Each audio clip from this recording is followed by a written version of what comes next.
우리에게 주신 하나님 말씀은 고린도전서 3장 1절에서 7절까지 말씀입니다. 신약 성경 265쪽입니다. 고린도전서 3장 1절에서 7절까지 말씀 제가 읽겠습니다. 형제들아, 내가 신령한 자들을 대함과 같이 너희에게 말할 수 없어서 육신에 속한 자 곧 그리스도 안에서 어린아이들을 대함과 같이 하노라. 내가 너희를 젖으로 먹이고 밥으로 아니하였노니 이는 너희가 감당하지 못하였음이었거니와 지금도 못하리라. 너희는 아직도 육신에 속한 자로다. 너희 가운데 시기와 분쟁이 있으니 어찌 육신에 속하여 사람을 따라 행함이 아니리요. 어떤 이는 말하되 나는 바울에게라 하고 다른 이는 나는 아볼로에게라 하니 너희가 육의 사람이 아니리요. 그런즉 아볼로는 무엇이며 바울은 무엇이냐? 그들은 주께서 각각 주신 대로 너희로 하여금 믿게 한 사역자들이니라. 나는 심었고 아볼로는 물을 주었을 때 오직 하나님께서 자라나게 하셨나니 그런즉 심는 이나 물 주는 이는 아무것도 아니로되 오직 자라게 하시는 이는 하나님뿐이니라. 아멘. 담임 목사님 나오셔서 말씀 선포하시겠습니다. 오늘은 교회력으로 주연절 후 6번째 주일입니다. 이 주일에 교회력으로 주신 말씀인 고린도전서 3장에서 말씀을 봉독했는데 이 말씀을 중심으로 해서 새 사역에 임하며 신령한 성도라는 제목으로 설교 말씀을 드립니다. 요즘 제가 강단에 서면 설교 중에든 광고 시간에든 여러분에게 꼭 한 번씩 간증을 합니다.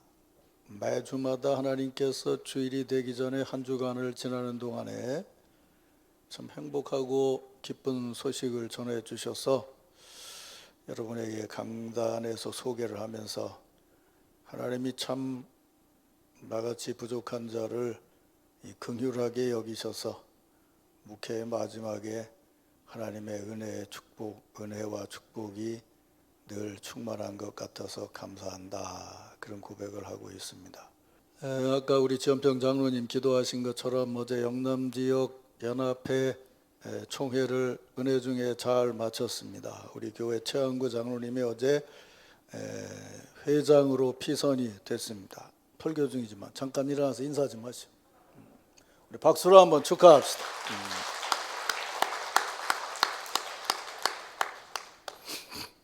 요즘 제가 듣는 것 중에 하나가, 어제도 그런데 뜬금없이 교회 리모델링을 언제 하셨나요? 이런 분들이 많아요. 리모델링을 한 지 얼마 안 됐죠? 그렇게 얘기하는 분들이 많아요. 그 얘기 속에는 교회가 참 아름답습니다, 그런 얘기를 제가 요즘 많이 듣습니다. 그리고 또 교회가 참 포근합니다, 그런 얘기를 들어요.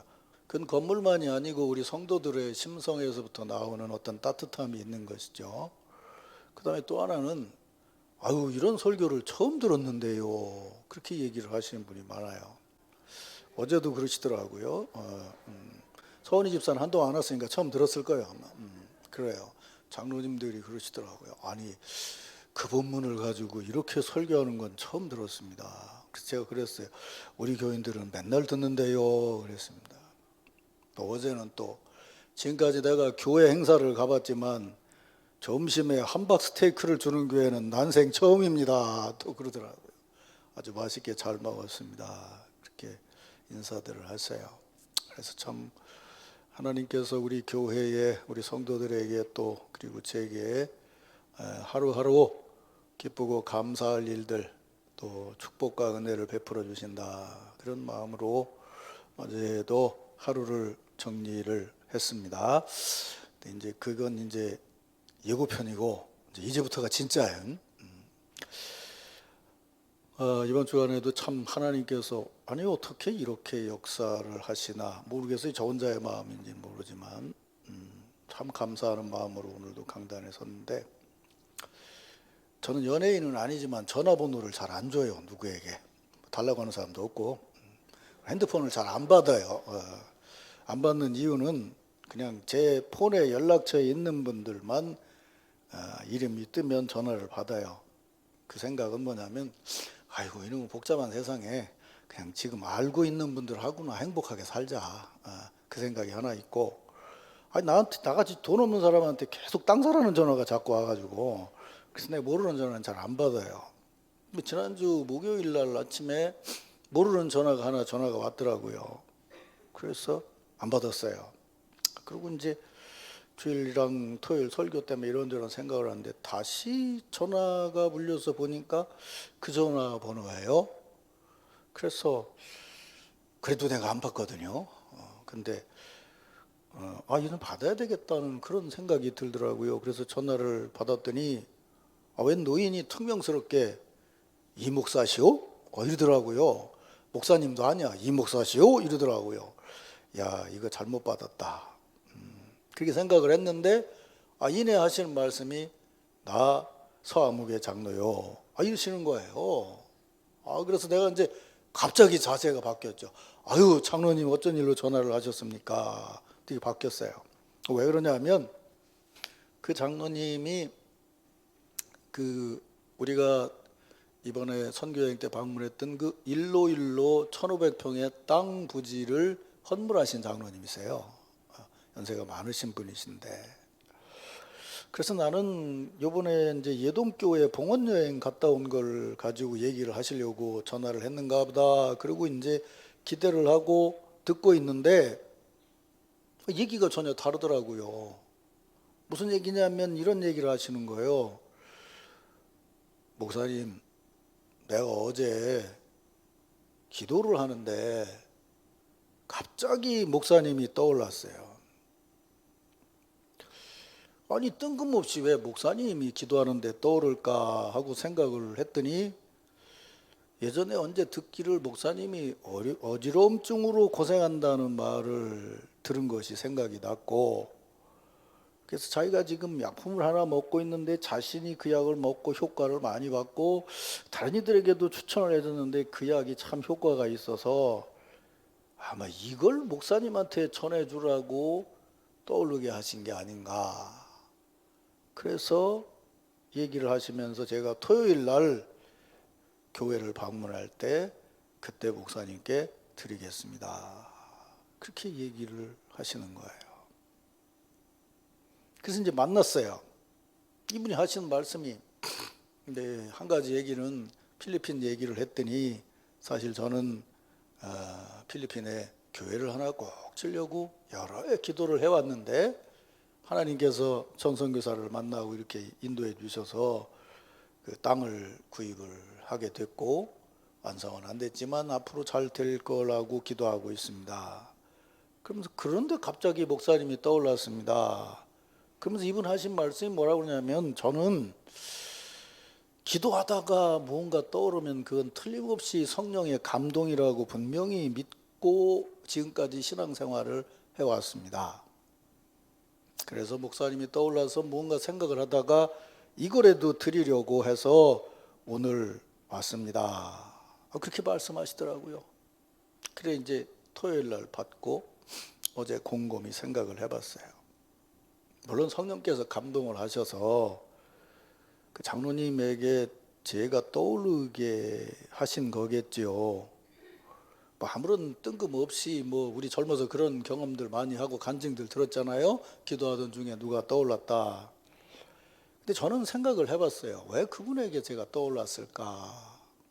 그것은 아마도 일로일로의 부지를 구입하면서 어려운 일이 있기 때문에 계속 성령의 역사를 믿고 기도하면서 그 일을 이루어갔고, 또 저도 그것과는 같지 않지만 같이 일하는 건 아니지만 성령의 감동하심 안에서 일로일로에 우리가 안인이 학교를 짓기 위해서 계속 기도하고 성령께서 역사하실 것을 믿으면서 그런 선교 사역을 계속해 왔을 때에 우리는 서로 다른 자리에서 지만 같은 성령의 은혜 안에서 같은 한 사역을 위해서 기도하고 있다면 우리는 성령의 은혜 안에서 하나가 아니냐 그 말이에요. 믿습니까 여러분?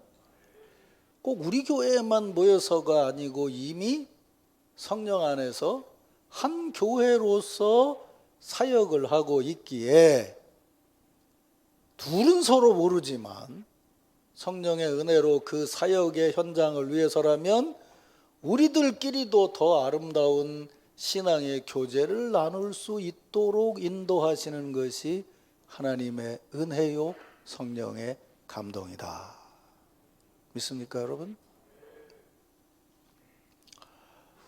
이건 약간 곁다리로 나간 얘기인데 그러고 나서 생각을 해보니까 여러분이 지난 한 달 동안에 필리핀 선교연금도 정하고 장학헌금도 정하고 선교연금도 정하고 또 장학헌금도 정했어요. 잘못하면 교회에서 하는 거니까 우리가 그냥 한다 이렇게만 생각하면 절대로 신앙적인 생각이 아니에요. 우리들 형편과 사정에 의해서 헌금을 정하지만 그 헌금을 정하게 하시는 분, 또 그 헌금이 함께 모여서 사역하게 하시는 분은 틀림없는 성령의 역사예요. 만일 여러분들이 저하고 같은 교회에서 신앙생활을 하는데 필리핀 선교를 위해서 하는데 만약 여러분들에게 그런 감동이 없고 형식적으로 만약 참여한다, 그런 건 하나도 없으리라고 생각하지만 그렇게 형식적으로 참여하는 우리 신자와 멀리 떨어져 있지만 선교를 위해서 성령의 감동으로 마음을 모으는 그 어떤 장로님과를 비교해 보면 나는 이분이 더 진짜 우리 신자라고 생각을 해요. 아니, 내 신자가 아니고 하나님의 교회 신자 말이에요. 무슨 말씀인지 알아들으시겠죠? 그게 하나님의 교회 아니냐 그 말이에요. 예수 그리스도를 머리로 한 성도들의 모임이 한 교회라고 그런다면 틀림없이 그 교회는 한 교제를 나눌 수 있고 한 사역을 위해서 서로 시간이 다르고 상황이 달라도 하나가 돼서 일할 수 있어야 되지 않느냐 그 말이에요. 내가 요새 가끔 신자들에게 그런 얘기를 해요. 나는 이상하게 우리 교인들보다 다른 교회 신자들한테 인기가 많아요.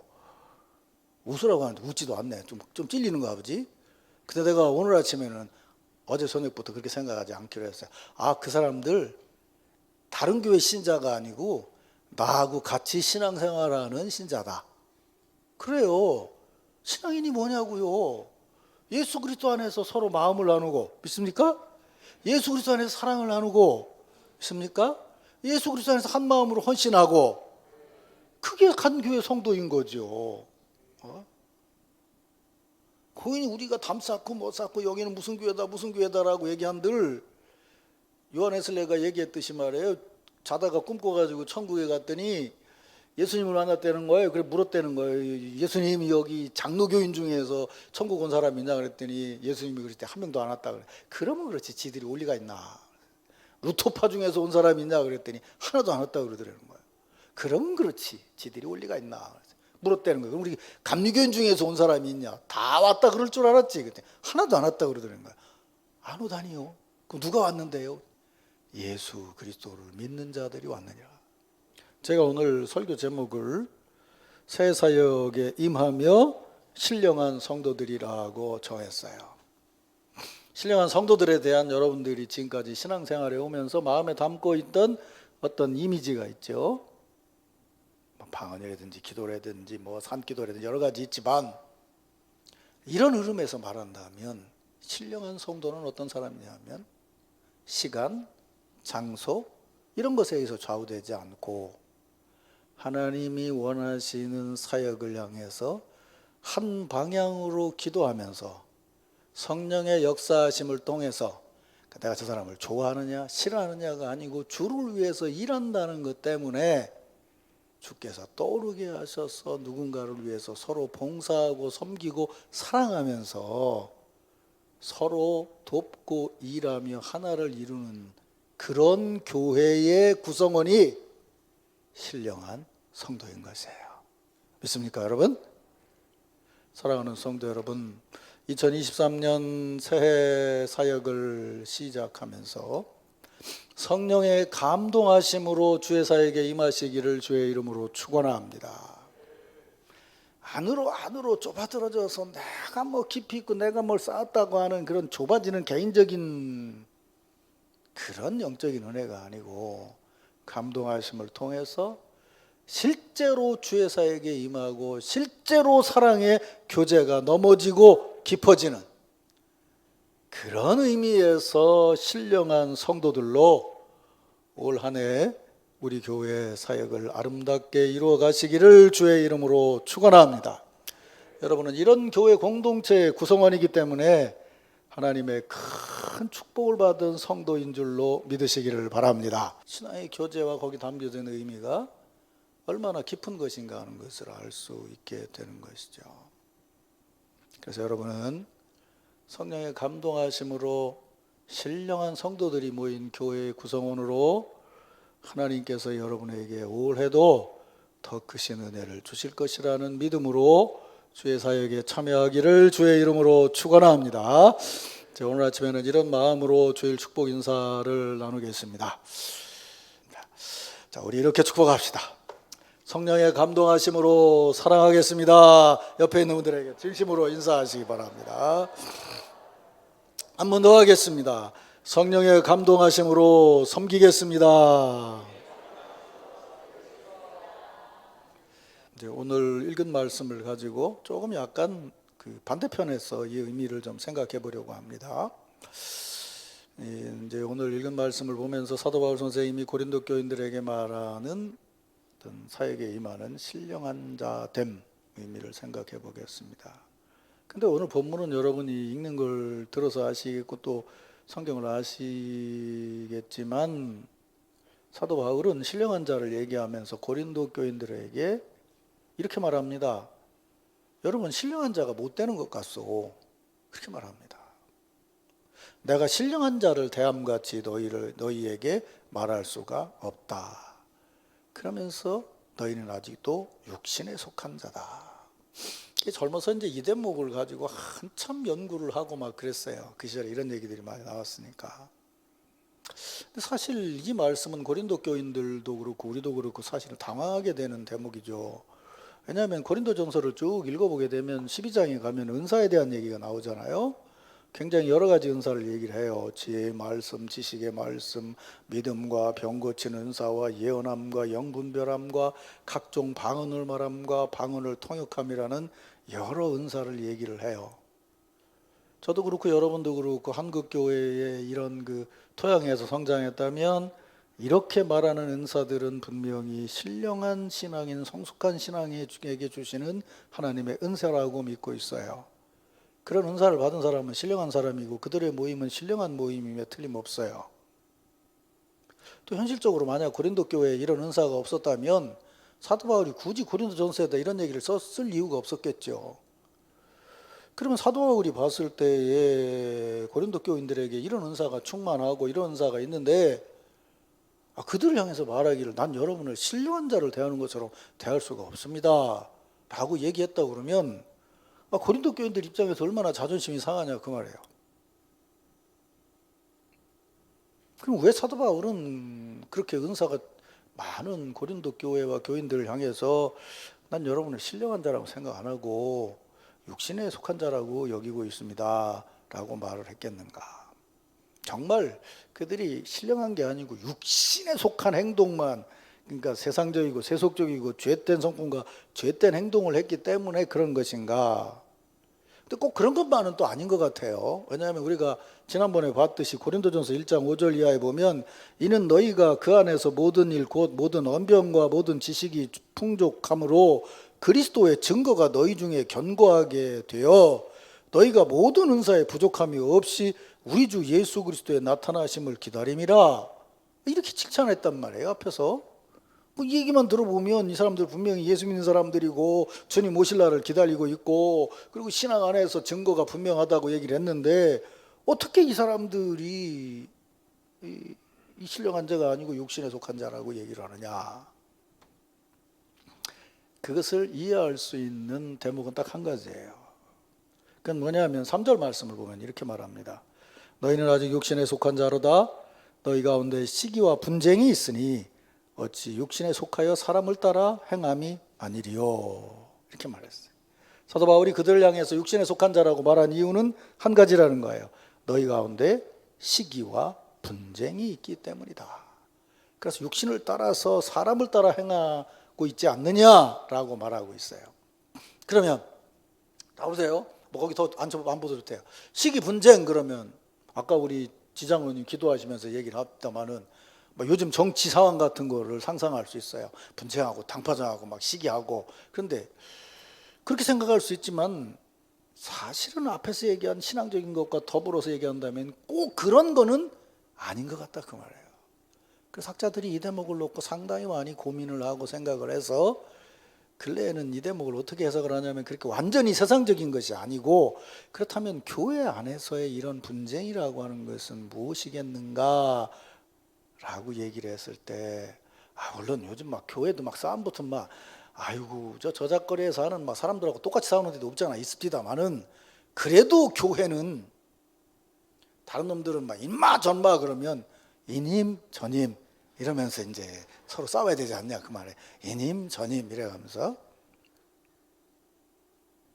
그랬을 때 뭐라고 얘기하냐면 여기서의 시기는 세상적인 시기가 아니고 종교적인 엘리트주의와 열심에서 나온 시기다 이렇게 생각을 하는 거예요. 그러니까 여기 사람에게 속했다는 얘기가 예수 안 믿고 세상 사람에게 속했다는 얘기가 아니고 그 뒤에 보면 사람인 나 바울에게 속했다. 사람인 나 아볼로에게 속했다라고 얘기할 때 바울과 아볼로는 사람이지만 자기들보다 신앙적으로 위에 있는 사람들이기 때문에 나는 그분을 따라가는 열심이 있기 때문에 이분 아닌 사람, 이분이 아니면 나는 인정을 안 한다 이런다는 거야. 우리 한국 그 교회 그 폐단 중에 그런 거 많아요. 유명한 부흥 강사가 하나 서울에서 교회를 개척했다 그러면 부산서부터 서울까지 예배를 드리러 가요. 내가 생각하기에는 그 양반 예배 보고 오다 다 까먹을 것 같아. 고속도로에서. 그게 뭐냐면 열심은 열심인데 어떤 한 사람에 대한 엘리트주의라는 거예요. 그리고 고린도전서나 사도 바울 서신을 읽어보게 되면 나는 여러분에게 복음을 전할 때 절대로 그런 내가 종교적인 어떤 능력이라든지 지식이라든지 이걸로 정하지 않고 오직 십자가의 예수만 전하노라 이렇게 말하고 있는 거예요. 나 따르려고 생각하지 마라. 아볼로 따르라고 생각하지 마라. 그것 때문에 그렇게 좋은 은사가 지금 분쟁이 되고 있지 않느냐. 왜 따르려고 그래요? 자기도 높아지고 싶으니까. 여러분 사도행전 2장과 바벨탑의 사건을 보면 나타난 현상은 똑같습니다. 바벨탑을 지을 때 하나님께서 쳐서 사람들의 언어가 갈라졌죠. 언어가 갈라져서 서로 말이 소통 안 되고 다른 말을 했어요. 오순절 마가의 다락방에 사람들이 모여서 기도했을 때 방언을 했어요. 다른 말을 했어요. 다른 말을 한다는 것은 똑같지요. 그런데 이쪽은 탑을 쌓으려고 하는 인간적인 욕심이었기 때문에 그 욕심대로 모인 사람들이 갈라져서 끝났어요. 여기는 인간이 쌓아놓은 욕심이 아니고 성령께서 임하셨어요.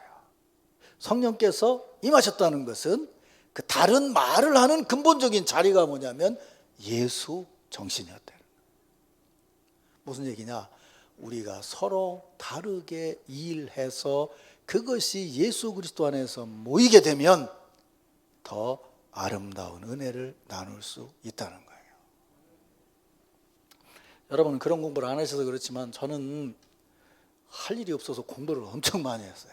그래서 근래에 말하는 소위 말하는 뭐 방송 들어보면 뭐 포스트 모던이라든지 뭐 이런 얘기를 합니다. 그런 얘기를 해요. 얘기할 때 이 사람은 이게 진리라고 얘기하고 저 사람은 저게 진리라고 얘기하고 이건 이거라고 얘기하고 그러다 보면 모든 것이 상대적이기 때문에 진정한 진리가 없다 이런 얘기들을 해요. 그래서 그런 방면에 뭐 불란서 뭐 철학부터 시작을 해서 뭐 여러 가지 얘기를 해요. 다양한 부분들을 얘기를 해요. 그래서 이거 읽으면서 도대체 이거 목사가 이걸 어떻게 해석을 해야 될 거냐라고 했는데 저번에 한번 지나가던 말씀 드렸는데 어거스틴을 공부하면서 해답을 찾았어요. 그래.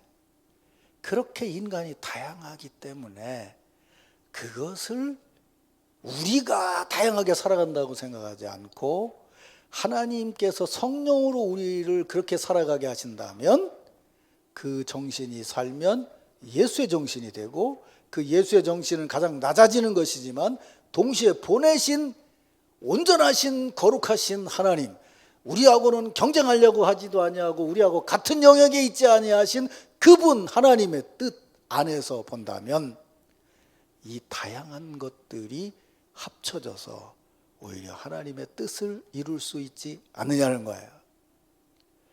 절대로 여러분이 열심히 기도하고 성경 많이 읽어서 하나님의 뜻을 나만 알 수 있다고 생각하면 그 순간 꽝이에요.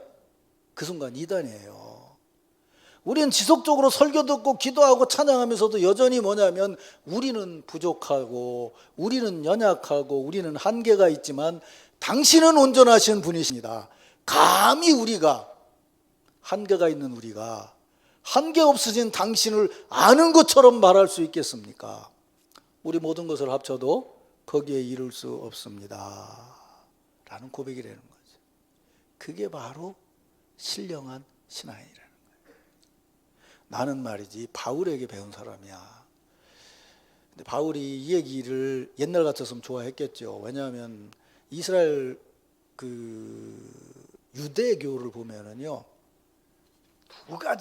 두 가지 산맥 큰 흐름이 있습니다.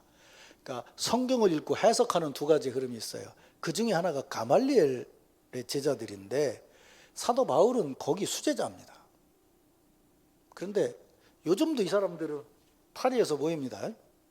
파리에서 모여서 성경 해석하는 것을 유대인들끼리 얘기를 하고 그래요. 그런데 뭐냐면 이쪽 문화생들과 이쪽 문화생들은 절대로 소통을 안 합니다. 완전히 해석이 달라요. 그리고 이 문화에 있는 제자가 최고다라고 생각을 해요. 그 해석으로 기독교인들을 잡으러 갔던 거예요. 그런데 그런 해석을 넘어선 하나님의 은혜, 예수 그리스도의 빛 되심, 중요한 얘기예요. 내가 아무리 잘 본다고 그래도 그 빛 앞에서는 나는 눈이 멀은 자다.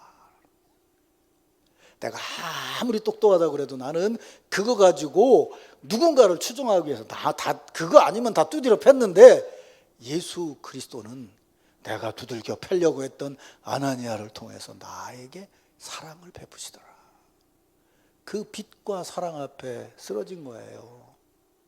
그러니까 그런 사도 바울이 봤을 때 이 고린도 교인들이 하는 걸 보았을 때 속으로 얼마나 우습겠어요. 내가 아직 몰라서 그래. 나도 옛날에 다 그렇게 살아봤는데 그거 아니야 라고 얘기하는 게 지금 이 얘기인 거예요. 은사 많이 받았다고? 그거 뭐 신령한 거라고? 아니야. 은사 많이 받아서 올라가도 예수 그리스도의 은혜 안에 있지 않으면 그건 바벨탑이야. 혼란이 생기고 갈등이 생기는 거예요. 그러니까 세상적인 저작거리의 싸움이 아니고 신앙 안에서의 시기와 질투였다는 거예요. 왜냐하면 은사주의니까요. 신앙주의고 은사주의니까. 그게 아니에요. 하나님의 진리 말씀에 서고 그분의 은혜 안에서 늘 겸손해야 돼요. 내가 뭔가를 깨닫고 얘기를 했어요. 다른 사람이 다른 얘기를 해요. 그때 들을 수 있어야 돼요. 그 사람도 마찬가지고 나도 마찬가지고. 내가 깨달은 것이 온전한 하나님의 뜻에는 결코 미칠 수가 없다는 거예요. 여러분 그거 아세요? 제가 지금 똑같은 본문을 읽고 설교를 하는데 3년 전에 설교했던 거하고 지금 달라요. 왜 다른지 아세요? 3년이라는 시간이 지나는 동안 하나님은 또 다른 거를 깨닫게 하시니까요. 나는 우리 신자들은 내 설교를 잘 들어서 아멘을 잘한다고 그러는데 2명밖에 아멘을 안 하네. 어떡한데 이거. 바로 그거예요.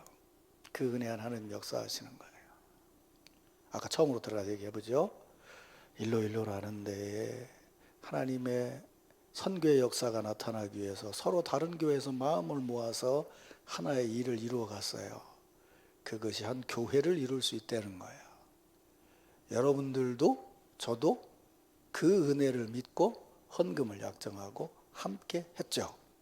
절대로 그게 형식이 아닙니다. 설령 여러분이 형식으로 했어도 하나님은 그렇게 기억하시질 않아요.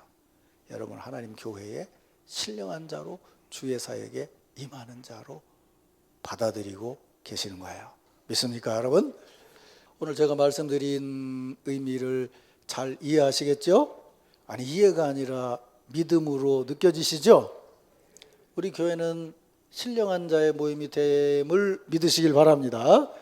어느 자리 어느 곳에 있는 것이 중요한 것이 아니고 그리스도의 사랑과 비단에서 우리는 부족하지만 늘 그 일을 위해서 가고 행하고 낮아지는 일을 지속해 나갈 때, 주님 오시는 날까지 이어갈 때에 우리는 늘 주의 사역에 임하며 신령한 자로 이 사역을 감당할 수 있을 것이에요.